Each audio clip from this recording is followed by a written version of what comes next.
नमस्कार,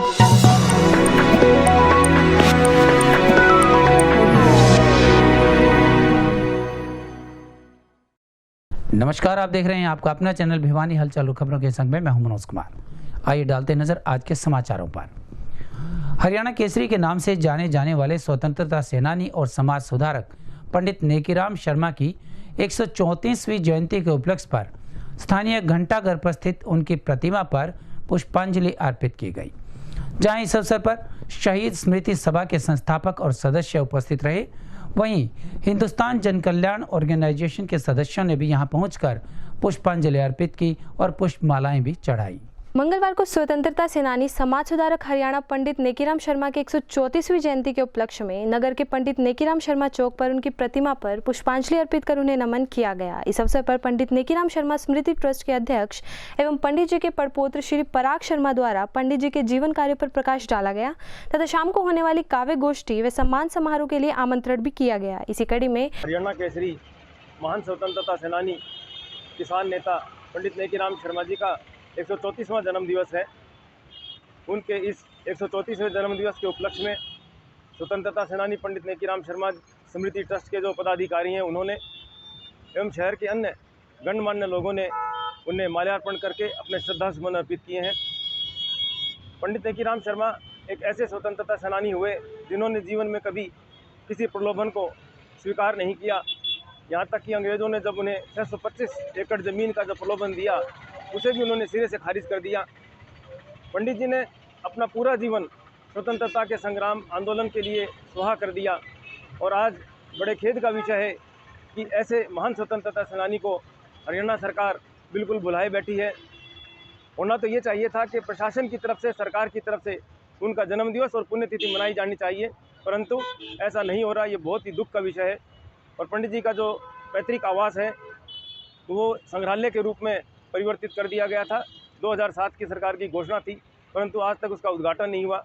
आपके चैनल के माध्यम से हम अपने ट्रस्ट की तरफ से सरकार से आग्रह करते हैं कि जल्द से जल्द उस संग्रहालय का उद्घाटन किया जाना चाहिए।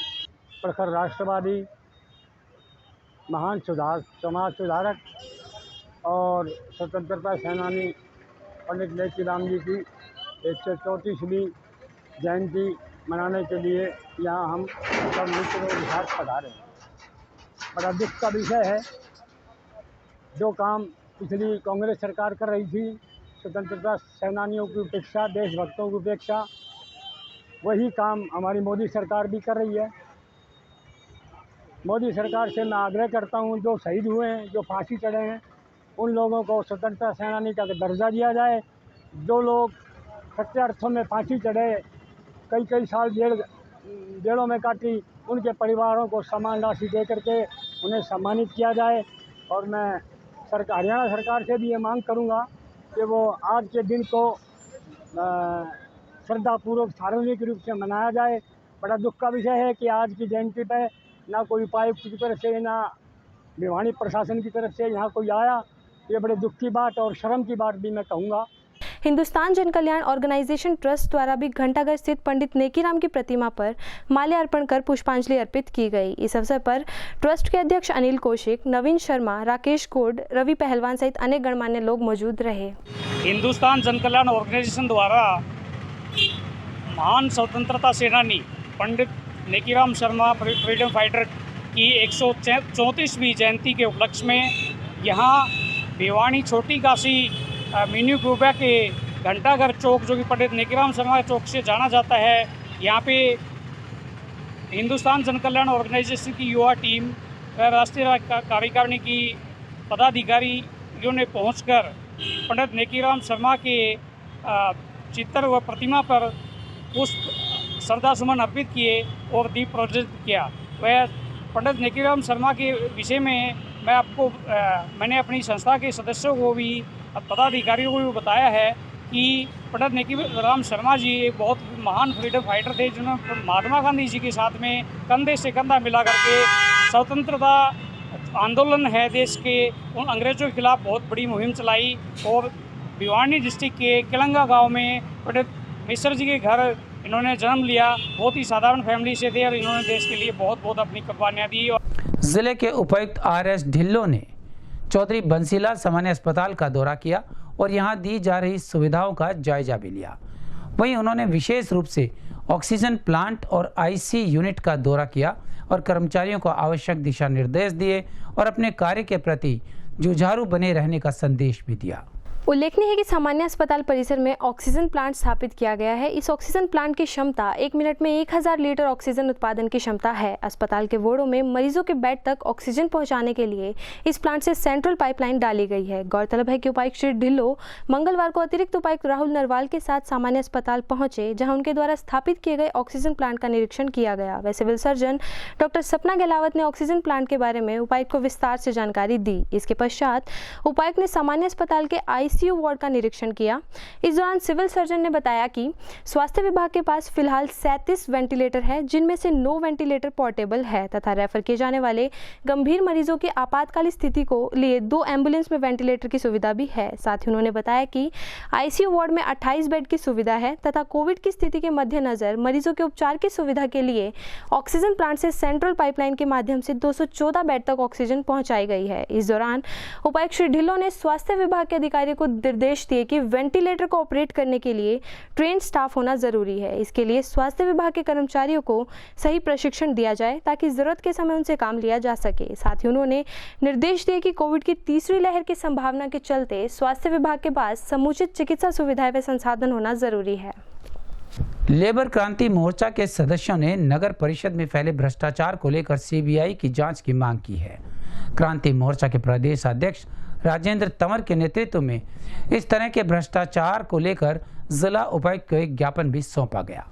उन्होंने ऐसे भ्रष्टाचार में अनियमितताओं का विस्तार से वर्णन किया। नगर परिषद में फैले भ्रष्टाचार की सीबीआई से जांच करवाने जाने की मांग को लेकर लेबर क्रांति मोर्चा ने प्रदेशाध्यक्ष राजेश तंवर के नेतृत्व में उपायुक्त को ज्ञापन सौंपा। उनका कहना था कि पिछले 15 सालों से नगर परिषद कार्यालय में लगभग 200 करोड़ रुपए का भ्रष्टाचार हुआ है, क्योंकि एमबी भरने का कार्य जेई व एमबी का है, किंतु एमबी ठेकेदार द्वारा भरा जाता है और गलियों का एस्टीमेट भी ठेकेदारी बनाते हैं तथा एक एक गलियों की पैमाइश 2-2 बार की गई है। वह कुछ गलियां ऐसी हैं जो रिकॉर्ड में तो चढ़ा दी गई लेकिन हकीकत में बनी ही नहीं। साथ ही उन्होंने कहा कि पिछले 15 सालों की सारी एमबी व असेसमेंट फाइल की लिखाई की जांच फोरेंसिक लैब से करवाई जाए और कितनी गलियां बनी इसकी सीबीआई से जांच करवाई जाए। उन्होंने उक्त मामले की जांच करवाकर दोषियों के खिलाफ कार्रवाई किए जाने व प्रधानमंत्री आवास योजना में हुए भ्रष्टाचार की भी जांच करवाए जाने की मांग की।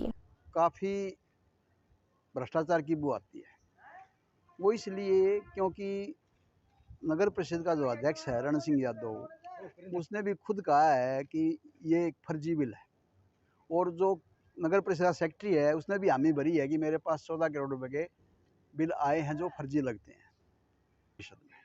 वो इसलिए है क्योंकि जो गलियां बनी हैं या जो प्रधानमंत्री आवास योजना के तहत जो पैसा दिया गया है, उन गलियों की एक एक गली की 2-2 बार पैमाइश हुई है। एक बार इस कोने से लेकर उस कोने तक, एक बार इस कोने से लेकर उस कोने तक। और एमई और जेई जिनका काम होता है कि एमबी भरना, वो एमबी ठेकेदारों के ऑफिस में रहती थी, ठेकेदार ही उसको भरते थे और ठेकेदार ही एस्टीमेट तैयार करते थे। अगर उनकी लिखाई की जांच की जाए फॉरेंसिक लैब द्वारा तो एक बहुत बड़ा घोटाला आपको नगर परिषद में नज़र आएगा। पिछले 5 सालों में भी 250 करोड़ रुपया करीब नगर पालिका में आया है, जिसका पता नहीं चल रहा कि वो नगर पालिका में कहाँ पे लगा है, कहाँ पे नहीं लगा है। अमृत योजना के तहत आया हो चाहे नगर परिषद में आया हो। तो हम आज डीसी साहब को ज्ञापन दे करके मांग कर रहे हैं कि इन 15 सालों की जितनी भी गलियां शहर की बनी हैं उनकी सब की सीबीआई जांच करवाई जाए और उस लिखाई की भी फॉरेंसिक लैब से जांच करवाई जाए जो एमबी ठेकेदारों ने भरी है। सीबीएलयू के अंतर्गत आने वाले महाविद्यालयों में निर्धारित सीट से कहीं अधिक आवेदन आए हैं और लगभग सभी कोर्सेज की अंतिम तिथि 6 सितंबर रही। अब इन आवेदनों की वेरिफिकेशन के बाद दाखिले की प्रक्रिया शुरू की जाएगी। स्थानीय राजीव गांधी महिला महाविद्यालय के प्राचार्य सुधीर शर्मा ने इस बारे में भिवानी हलचल की टीम को विस्तृत जानकारी दी। गौरतलब है कि एमएनएस राजकीय महाविद्यालय भिवानी में विभिन्न कोर्सों के लिए 2100, राजीव गांधी राजकीय महिला महाविद्यालय भिवानी में 1220, आदर्श महिला महाविद्यालय भिवानी में 1160 व वैश्य महाविद्यालय में विभिन्न कोर्सों के लिए 2060 सीटें हैं। वहीं विभिन्न कॉलेजों से प्राप्त डाटा के अनुसार बीए कोर्स के लिए उपलब्ध सीटें से 4-5 गुना से ज़्यादा रजिस्ट्रेशन हो चुके हैं तथा अब रजिस्ट्रेशन के बाद कॉलेजों में वेरिफिकेशन की प्रक्रिया 8 सितंबर तक चलेगी। इसके बाद पहली मेरिट लिस्ट 11 सितंबर को जारी की जाएगी। प्रवेश के लिए पंजीकरण कराने की अंतिम तिथि 6 सितंबर थी, जो कि कल समाप्त हो गई है। और राजीव गांधी राजकीय महाविद्यालय में स्नातक कक्षाओं के लिए विभिन्न प्रकार की संकायों के लिए कुल 4180 फॉर्म आए हैं, जिसमें से बीए के लिए 3331 फॉर्म हैं और बीकॉम के लिए 420 फॉर्म हैं और साइंस के लिए 360 फॉर्म हैं। इसी प्रकार से बीसीए कोर्स चलता है, जिसके लिए 69 एप्लीकेशंस आई हुई हैं। और महाविद्यालय के लिए वेरिफिकेशन के लिए 1596 एप्लीकेशंस की वेरिफिकेशन हो चुकी है, जो कि निदेशालय के द्वारा भेजी गई थी। कल शाम को 16 एप्लीकेशन और भेजी हैं, जिनका अभी वेरिफिकेशन कर दिया जाएगा। किसी भी एप्लीकेशन के ऊपर कोई किसी प्रकार का ऑब्जेक्शन रेज नहीं किया गया है और कोई भी एप्लीकेशन 16 को छोड़कर अभी पेंडिंग नहीं है। रुझान को देखते हुए लगता है कि विद्यार्थी और छात्राओं का महाविद्यालय के प्रति काफ़ी अच्छा रुझान है, क्योंकि बीए में केवल 640 सीट हैं, जिसके लिए लगभग 7 गुना एप्लीकेशन आई हुई है। अभी कोई किसी प्रकार की सूचना नहीं है और जो भी एप्लीकेशन आई है संभवतः 8 तारीख तक उनको वेरीफाई करके और निर्धारित समय 11 तारीख को पहली लिस्ट आ जाएगी। यदि डेट एक्सटेंड के बारे में किसी प्रकार का कोई कार्यक्रम होता तो निदेशालय के द्वारा उसकी पहले से सूचना दे दी जाती है, जिसके बारे में अभी तक कोई सूचना नहीं है। तो ये माना जाए कि अब डेट नहीं बढ़ी हुई है, निर्धारित समय पे ही लिस्ट जारी की जाएगी और एडमिशन प्रोसेस स्टार्ट हो जाएगी। करनाल के सांसद संजय भाटिया अपने 2 दिन के प्रवास के दौरान भिवानी में अनेक कार्यकर्ताओं के निवास स्थान पर पहुंचे और कार्यकर्ताओं की बैठक को संबोधित किया। वहीं पत्रकारों से बातचीत करते हुए उन्होंने कहा कि कोरोना की 2 लहरों पर विजय प्राप्त करने के बाद तीसरी लहर से मुकाबले के लिए सरकार पूरी तरह से तैयार है। किसानों के मुद्दे पर बोलते हुए उन्होंने कहा कि उनके लिए बातचीत के रास्ते खुले हैं। गौरतलब है कि करनाल से सांसद संजय भाटिया 2 दिवसीय भिवानी दौरे पर पहुंचे, जहां उनके द्वारा पार्षद हर्षदीप डुडेजा के घर जाकर कार्यकर्ताओं के साथ मीटिंग का आयोजन किया गया।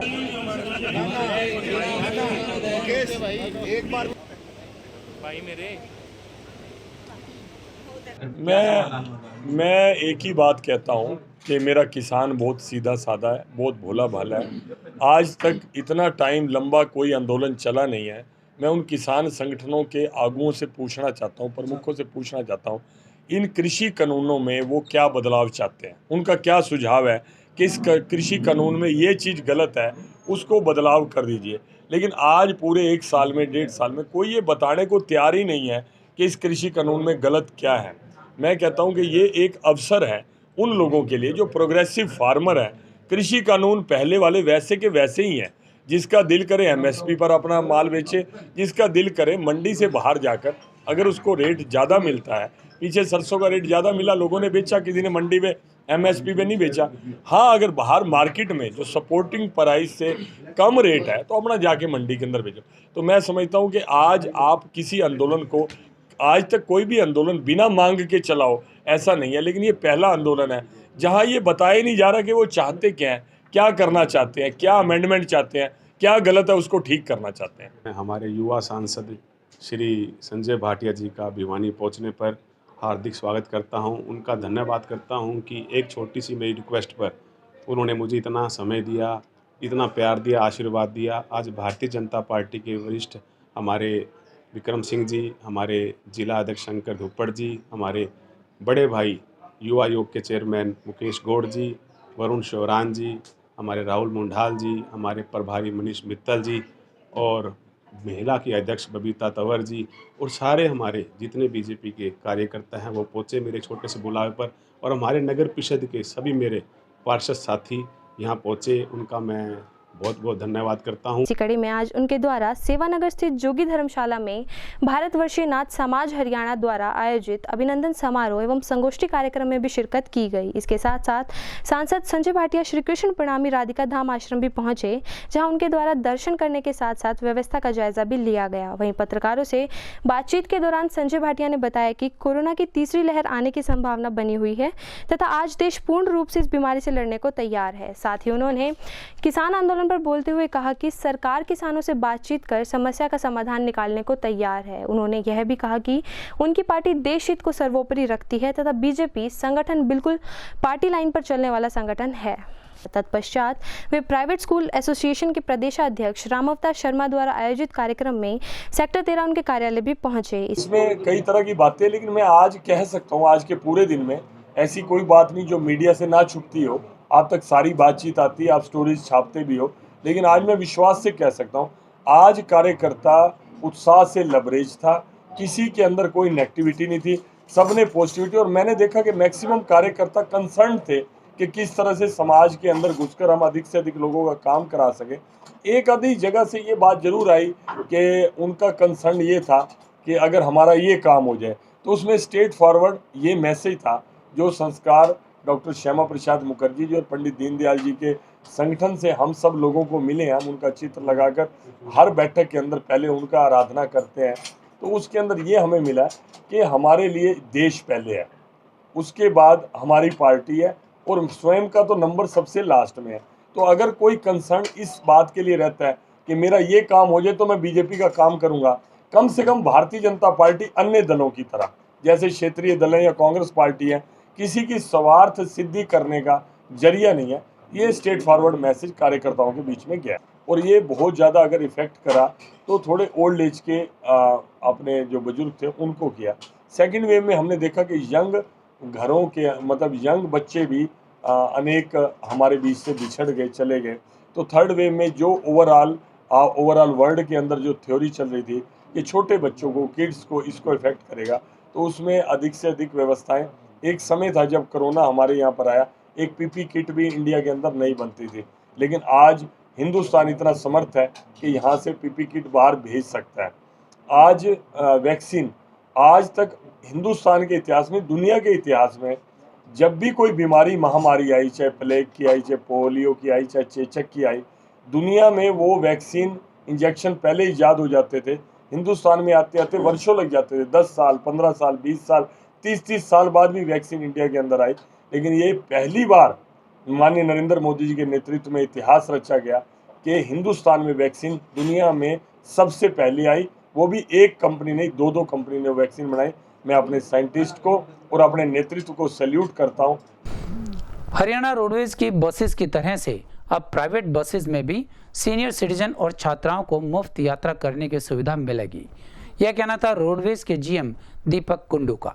उन्होंने बताया कि सीनियर सिटीजन्स में 60 वर्षीय महिलाओं और 65 वर्षीय पुरुषों के अलावा लड़कियों को भी यात्रा मुफ्त करने में प्राइवेट बसों में वही सुविधाएं मिलेंगी जो उन्हें रोडवेज बसेस में दी जाती हैं। सीनियर सिटीजन और छात्राओं को हरियाणा रोडवेज में फ्री यात्रा करने की छूट दी गई थी तथा अब इसी तर्ज पर हरियाणा सरकार ने प्राइवेट बसों में भी इस छूट को लागू कर दिया है। वहीं जब इस बारे में भिवानी रोडवेज के जीएम दीपक कुंडू से बातचीत की गई तो उन्होंने बताया कि प्राइवेट बसें चाहे वे किसी भी सेवा समिति के अधीन चलती हो, हरियाणा रोडवेज की तरह लड़कियों को फ्री यात्रा पास और सीनियर सिटीजन में महिलाओं की 60 वर्ष और पुरुष की 65 वर्ष आयु से अधिक होगी तो उनको जो सुविधाएं हरियाणा रोडवेज की बस में मिलती है वह सभी सुविधाएं प्राइवेट बसों में भी मिले। और अगर कोई प्राइवेट बस चालक व परिचालक इन आदेशों की पालना नहीं करता है तो इसमें सीनियर सिटीजन लिखित रूप से विभाग को शिकायत कर सकता है।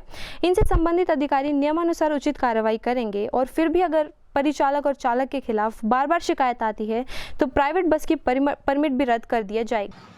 हरियाणा रोडवेज की जितनी भी सरकार ने कंसेशनल कैटेगरी हैं जो हरियाणा रोडवेज में लागू हैं वो भी स्टेज कैरेज परमिट की जितनी बसें हैं उनमें लागू होती हैं।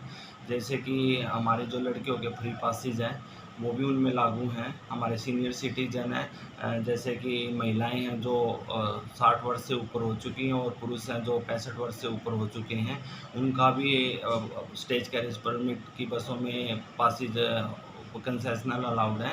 इसके अलावा अगर कोई स्टेज कैरेज परमिट का कोई भी ड्राइवर कंडक्टर उनके साथ कोई बदतमीजी करता है या उन कंसेशनल उनको अलाउड नहीं करता है तो रिटर्न में अपनी यहाँ एसएस के पास शिकायत कर सकते हैं। हम उनकी वो शिकायत आरटीए के पास फॉरवर्ड कर देंगे और जो भी नेसेसरी एक्शन होगा हम उनके खिलाफ अवश्य लेंगे। 1 सितंबर से 30 सितंबर तक महिला व बाल विकास विभाग द्वारा पोषण माह मनाया जा रहा है। इस दौरान विभिन्न आंगनबाड़ियों में पढ़ने वाले बच्चों का मेडिकल चेकअप करवाया जाएगा और उन्हें कुपोषण से बचने के लिए तरीके भी सिखाए जाएंगे। इस बारे में महिला व बाल विकास अधिकारी दीपिका बजाज ने कहा कि कुपोषण को जड़ से खत्म करने के लिए सरकार पूरी तरह से संकल्पित है। गौरतलब है कि महिला एवं बाल विकास विभाग द्वारा 1 सितंबर से 30 सितंबर तक पोषण माह मनाया जा रहा है, जिसके अंतर्गत आंगनवाड़ियों में पढ़ने वाले बच्चों का मेडिकल चेकअप करवाया जाएगा। वहीं इसके अलावा बच्चों के माता पिता के साथ एक क्वेश्चन प्रतियोगिता भी करवाई जाएगी। वहीं जब इस बारे में महिला व बाल विकास की अधिकारी दीपिका बजाज से बातचीत की गई तो उन्होंने बताया कि हरियाणा सरकार द्वारा कुपोषण को जड़ से खत्म करने के लिए निरंतर प्रयास किए जा रहे हैं तथा लोगों को जागरूक करने से इस बीमारी से निजात मिलेगा। आपको बता दें कि कुपोषण मुख्यतः बच्चों में पाया जाता है तथा जब भोजन में उचित पोषक तत्वों का अभाव होता है तब बच्चे इस बीमारी का शिकार होते हैं। इन्हीं सब बातों को लेकर जिले की सभी आंगनवाड़ियों में इस प्रकार के कार्यक्रम किए जाते हैं तथा माता पिता को जागरूक भी किया जाता है। मंगलवार को समाचार लिखे जाने तक कोरोना संक्रमण का एक नया केस आया और एक ठीक भी हुआ। इस तरह से एक्टिव केसेस की संख्या 2 पर ही बनी हुई है। स्वास्थ्य विभाग की टीम बार बार लोगों से अपील कर रही है कि अपने आप को कोविड-19 के नियमों का पालन करके बचाएं और दूसरों को भी बचा के रखें। मंगलवार को खबर लिखे जाने तक भिवानी जिले में जहां एक और कोरोना का एक नया मामला सामने आया, वहीं दूसरी ओर जिले में कोरोना का एक मरीज ठीक भी हुआ। आपको बता दें कि अब तक जिले में कुल 22,405 कोरोना पॉजिटिव हो चुके हैं, जिसमें से 21,749 कोरोना मरीज ठीक भी हुए तथा अब जिले में कोरोना के 2 एक्टिव केस हैं। वहीं सिविल सर्जन डॉक्टर सपना गहलावत ने लोगों से अपने स्वास्थ्य का ध्यान रखते हुए कोविड-19 के नियमों की पालना करने की अपील की। हमारे संग में बस इतना ही। अगले अंक के लिए देखते रहेगा आपका अपना चैनल भिवानी हलचल।